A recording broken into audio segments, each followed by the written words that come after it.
We will continue the chapter number 2, the physical features of India. Here you can see the diagram. It's look like a Pangaea. Okay, so about 200 million years ago, Pangaea broke into two parts, two continents. One is the Laurasia, another one is the Gondwana. So when we talk about this Laurasia, it was a supercontinent. Supercontinent means a land masses more than two or more continents. Okay, so it had been the northern part of the Pangaea, as you can see here. So it includes most of the part of North America, Europe, Baltic, Siberia, Kazakhstan and China.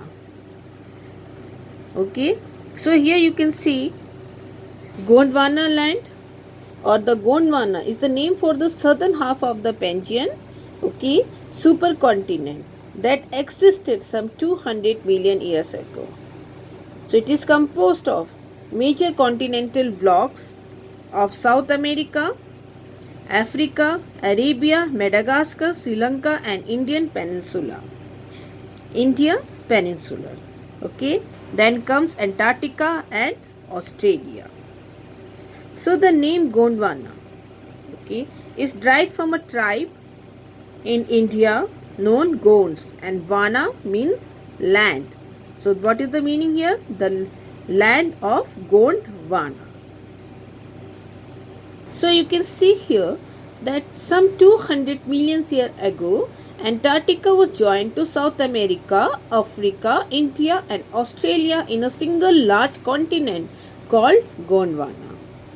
So the conventional current, okay, it splits the crust into a number of pieces called plates. So what is the conventional or convectional currents? So the heat from the core. You know about the three layers of the earth, the crust, the mantle and the core. So the heat from the core is transferred to the mantle. So liquid rock close to the core is heated and rises when it reaches the crust. It is forced sideways as often it cannot pass through the crust. This friction between the convectional current and the crust causes the tectonic plates to move. So about 135 million years ago, Laurasia was still moving, and as it moved, it broke up into the continents of North America, Europe and Asia. The breakup of Gondwana, okay, it occurred in stages. So some 180 million years ago in the Jurassic period, the western half of the Gondwana, the Africa and South America that separated from the eastern half. Okay, so here you can see the western half of the Gondwana is separated from the eastern half, especially the South America and Africa, and separated from Madagascar, India, Australia and Antarctica, and then they move toward the west. Then you see the South Atlantic Ocean which fill the space, okay, and then about 140 million years ago, then Africa also separated from South America. So at the same time, India, which was still attached to whom? Madagascar, separated from Antarctica and Australia, then opening the Central Asia, Central Indian Ocean. During the late Cretaceous period, India broke away from Madagascar. Australia slowly drifted away from Antarctica.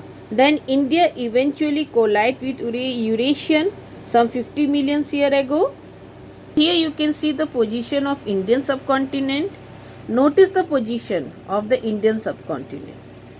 Okay, it moved hundreds of miles in 135 million years at a great speed of 9 meters a century. Okay, here you can see land mass that around 70 million years ago, then it moved toward the north. Indian land mass 15 million ago, millions year ago, and then it ramped with Eurasia. Okay, and this is the present situation of India. It moved at a great speed as compared to the other continents. So what was the reason behind it? So you know that if we talk about its thickness, which extend to about 100 kilometer, whereas other plates that formed, okay, Gondwana land have lithospheric thickness of about 180 kilometer, that which increase the drag and decrease the drift velocity. So here you come a new topic, the formation of Himalaya.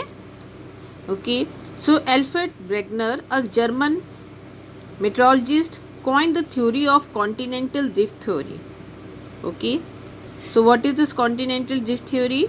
Which explained the first idea about Pangea tectonic plates and the thought that the continents were moving away or closer to each other. The theory illustrates the origin of the Himalaya.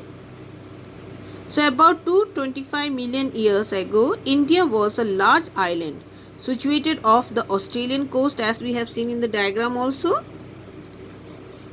Okay, and a vast ocean that we call the Tethys Sea separated India from the Asia continent.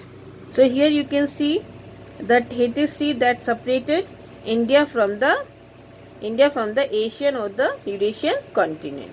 So we talk about that Pangea, okay, that broke about 200 million years ago. India began to move northward. About 80 million years ago, India was located roughly 6,400 kilometers south of the Asian continent, moving northward on the rate of about 9 meters a century. So when India rammed into Asia, okay, or you can see that it rammed or stick into the ground, okay. Its northward advance position, when it was moving fast, it gradually slowed down, okay, and now the rate of the northward drift to Indian continental plate slowed to around 4 to 6 centimeter per year. So this northward drift, resulted to the collision of the plate with much larger erosion plates. Due to this collision, you can see the sedimentary rocks which were accumulated in the large basin which was found by river Tethys or the sea Tethys, okay. Due to compressions, here you can find compressions, they were forced to fold and to form the mountain system of the Western Asia and the Himalayas. So the Himalaya that uplift out of the Tethys Sea and subsistence, you can see, of the northern flank of the peninsula, which means sudden downward of the northern part of the peninsula. This is the northern part, okay, northern flank. This resulted in the formation of large basin here. So you can understand better by this diagram. तो हम क्या देखते हैं, जहाँ आज हिमालय है वहाँ कभी टेथिस नाम का सागर लहराता था, ठीक है। यह एक लंबा और उथला सागर था। Here you can see island sea, okay. Here then यहाँ दो विशाल भूखंडों से घिरा हुआ था, which was surrounded by two large land masses. One is the Eurasian, another one is the Gondwana. Then here comes, इसके उत्तर में अंगारा लैंड तथा दक्षिण में गोंडवाना लैंड नाम के दो भूखंड थे। लाखों वर्षों तक इन दोनों लैंड मासेस में क्या हुआ, इरोशन होता रहा, और जो इसका इरोडेड जो पार्ट था या मटेरियल था वो कहाँ जमा होने लगा, वो थेथिस में जमा होने लगा। ये दोनों ही जब लैंड मासेस एक दूसरे की ओर खिसकते रहे तो इनके जो दोनों तरफ से जो दबाव पड़ने लगा, ठीक है, जिससे जो सागर में जो मिट्टी जमा थी, जो उसके परत थे, उसमें क्या होने लगे, उसमें ये मोड़ आने लगे, ठीक है। यहाँ दोनों तरफ से जब दबाव पड़ा तो जो बीच का भाग है इसमें क्या आने लगा, इसमें जो मिट्टी जमा थी वो ऊपर की तरफ उठने लगे, ठीक है, और उनमें क्या आने लगा, मोड़ यानी फोल्ड्स आने लगे। देन अब ये बीच का भाग क्या हो रहा है, ये ऊपर की तरफ उठ रहा है, ठीक है, और ये प्रोसेस कंटिन्यू चलता रहा। धीरे धीरे क्या लेटर क्या हम देखते हैं कि यहाँ पर एक विशाल फोल्ड माउंटेन का निर्माण हुआ जिसे आज हम हिमालय के नाम से जानते हैं।